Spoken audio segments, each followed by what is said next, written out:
जय श्री सद्गुरुनाथ प्रभु महाराज को श्रीमन्नारायण गुरुपीठमुలకు शिवराम दीक्षिताचल गुरु सांप्रदायमुలకు जय आत्मानात्मरहितं अचल पूर्णोपदेशिकं श्री निश्चलानंद नारायण गुरु शिष्यं श्रीशैलवंशामुदिरेव जातं श्री परमानंद शंकरेन्द्रं सद्गुरुं मद्गुरुं निजगुरुं भजाम्यहम्।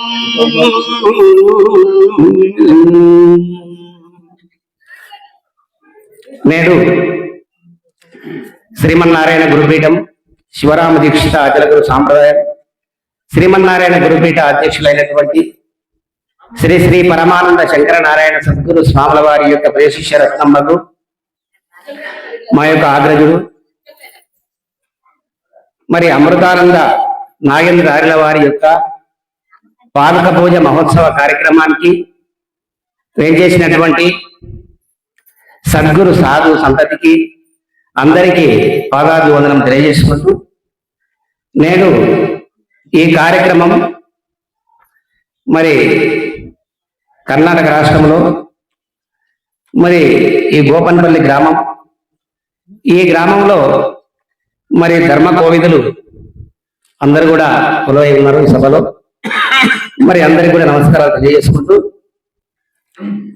నేడు ఈ యొక్క సాంప్రదాయం మహోన్నతమైంది శ్రేష్టమైంది ఉత్తమమైనటువంటిది సనాతన సాంప్రదాయమైనటువంటి ఈ గురు శిష్య సాంప్రదాయం చాలా గొప్పనైనటువంటిది పండిత పామరులకు కూడా సులభోపాయంగా ఈ బోధ మార్గాన్ని తొందరగా తెలుసుకొని తరిచినటువంటి యొక్క దగ్గరి మార్గం ఇట్టి మార్గానికి మద్గురుదేవులైనటువంటి వారు పరమానంద స్వాముల వారు భవదోష రహిత కందార్థ ధరువులలో రాసినారు చాలా చక్కగా శిష్యుడి యొక్క లక్షణం ఎలా ఉండాలి.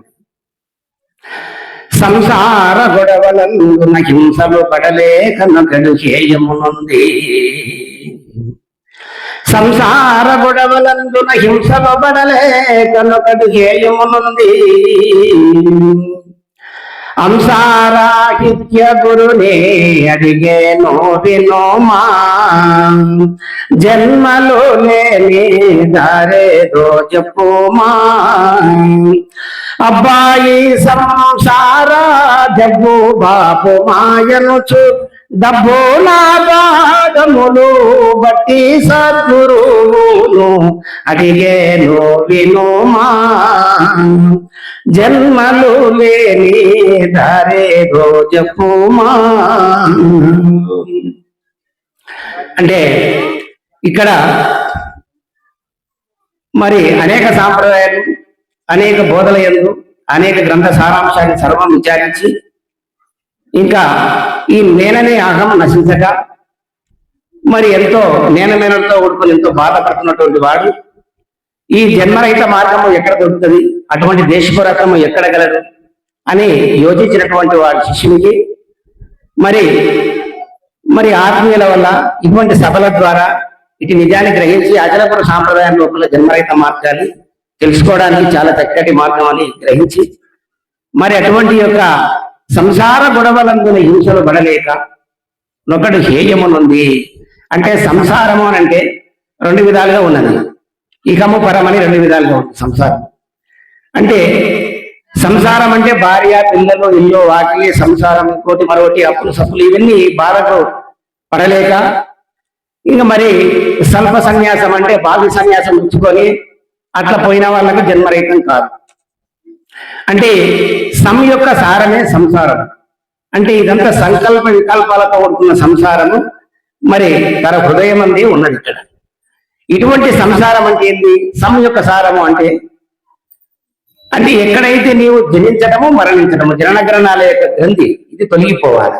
ఈ యొక్క జనన మరణం అనే యొక్క సంసారము తొలగించే మహాత్ములు ఆ దేశపురత్వం ఎక్కడ గలడని చెప్పి అటువంటి యొక్క ఆశైర్య రహిత గురువు దగ్గరను ఆశ్రయించి సంసార గొడవలను హింసలు పడలేకన్నట్టు హేయమునంది అంటే విరక్తి చెందినటువంటి వారికి ఈ బోధ అర్థపడుతుంది అని. అంశారాహిత్య గురుని అడిగేను వినుమా అని చెప్తాడు. అంశ అనగా ఎవరు అంటే జ్ఞానం. అంటే ఈ జ్ఞానము మంచి చెడు, భూమి, ఆకాశము, లాభము, నష్టము, అవును కాదు, నీవు, నేను, ఇంకోటి మరొకటి అన్ని ద్వంద్వ పదాలతో ఓడుకొని విచారిస్తున్నటువంటిది ఈ అంశ అనే జ్ఞానం. అంటే ఇక్కడ అంశ అనే ఒక పక్షి జాతులు కూడా ఉంది. పాలు నీళ్లు కలిస్తే అది వేరు చేసే సత్తా ఒక అంశకే ఉంది. మరి ఆ విధంగా కాకిన అయితే నీళ్ళను పాలను వేరు చేయదు. అది కుర్తి నీళ్ళు అయితే తాగుతుంది బాగా. అంటే ఈ అజ్ఞాన సంబంధమైనటువంటి మానవులు ఈ శిలత్రయాలకు లోనయ్యి ఈ సంసార భ్రాంతులకు లోనుండి ఇంకా జప తప యజ్ఞ యాగ హోమములు అన్ని కార్యక్రమంలో ముగ్గుతూ అంటే నేననే ప్రజ్ఞ అంతే మొగ్గు చూపుతారే తప్ప ఈ అంశ అనేది మరి ఈ విధంగా చెడును విచారించి తీసేసి రావాలని చెప్పే పద్ధతి ఇక్కడ చెప్పినాడు స్వామి. అంశ రాహిత్య గురుని అంటే అంశ అనగా ఏమిటి? తెలివి. అంటే తెలివి లేనటువంటి వాడు నిజ గురువు. అంటే తాను లేనటువంటి వాడు, లేని స్థితిలో ఉన్నటువంటి వాడు. అటువంటి గురువును చేరి అడుగుతా ఉన్నాడు. అంశారాహిత్య గురుని అడిగేను వినుమా. ఏమడిగింది అక్కడ? ధన, ధాన్య, వస్తు, వాహన ఇంకా సమస్తమైనటువంటివి మానసిక సంబంధమైన ఈ యొక్క వ్యాపార పద్ధతులు అడగకుండా అక్కడ ఏమడుగుతున్నాడు? జనన మరణ ప్రవాహ రహితమైనటువంటి యొక్క పద్ధతిని, జన్మలు లేని దారేలు చెప్పుమా, మాకు అదే కావలసినటువంటిది అని చెప్పి అడిగినాడు. అక్కడ జన్మలు లేని దారేలు చెప్పుమా, అబ్బాయి సంసార జబ్బు పాపమా ఎలుచు దబ్బు నా పాదములు బట్టి సత్యురువును. ఈ మాత్రం ఇంకా లేట్ చేయకుండా ఈ యొక్క పాదములను బట్టి, ఎందుకు పాదములు పట్టాలి అంటే శిరస్సునందున నేననే అహం ఉన్నది, పాదములు ఎందుకు కాలాగ్ని ఉంది కనుక మన గురు శిష్య సాంప్రదాయంలో సాష్టాంగ అష్టాంగ నమస్కారం పద్ధతి పెట్టారు ఆనాడు మహనీయుడు. మరి చరిత్రలో చూసినట్లయితే శ్రీరాముల వారి దగ్గర ఆంజనేయ స్వాముల వారు, బ్రహ్మం గారి దగ్గర సిద్ధయ్య గారు, శాంతి మహారాజు, కృష్ణ పరమాత్మ, మహనీయులందరూ కూడా ఆ విధంగా పాద నమస్కారం చేసి వాళ్ళ హృదయంలో ఉన్నటువంటి యొక్క భావాన్ని, వారి గురుగురు బోధ ఏదైతే ఉందో దాన్ని రాబట్టుకొని ఆ విధంగా తెలుసుకొని జన్మ తరింపజేసినారు ఇక్కడ. ఎందుకంటే అని విని కని తినేది ఎరుక అంటే 4 విధాలు ఉండేది. 416 షోడశ పద్ధతులు ఎరుక పెరుగుతా ఉంది. ఈ బోధ విని, ఎందుకంటే బోధ గురువు చెప్పింది నువ్వు విన్నది కన్నది 3 పద్ధతులే, 3 12 పద్ధతిలో ఉన్నది కాబట్టి బాగా వినాలి. దీంట్లో శ్రద్ధ వల్ల అవతే జ్ఞానం అన్నాం కాబట్టి, అంటే శ్రద్ధ ఉన్నటువంటి వానికి జన్మరహిత మార్గం వైపు నడవడానికి అవకాశం ఉంటుంది. అయితే ఇక్కడ ఉండేలేదు. అయితే ఈ విధంగా తెలుసుకొని తరించాలని చెప్పి పెద్దలు మనకు చాలా చక్కగా అంశారాహిత్య గురుని అడిగేది మా జన్మలు లేని దారేదో చెప్పుమా అని చెప్పి మన గురుదేవుల వారు చాలా చక్కగా సెలవిచ్చినారు. ఈ యొక్క సమయం ఇచ్చినటువంటి యొక్క పెద్దలందరికీ కూడా ఇవ్వాల్సిన నమస్కారం తెలియజేసుకుంటూ వహిస్తున్నాను. జై శ్రీ సద్గురునాథ ప్రభు మహారాజుకు జై. స్వామివారు క్లుప్తంగానే క్లుప్తంగానే శిష్య ధర్మాలు ఎక్కడున్నాలా, గురువు ఎటువంటి గురువుని ఆశ్రయించాలా, అంశారాహిత్య గురువుని ఆశ్రయించాలా, అంశ పాలు నీళ్లు వేరు చేయడం అంటే ఏమి, నిజంగా అంశ పాలు నీళ్లు వేరు చేస్తుందా, మరి అంశ అంటే అర్థం ఏమి అంటూ ఈ విధంగా బోధను క్లుప్తంగా భావయుక్తంగా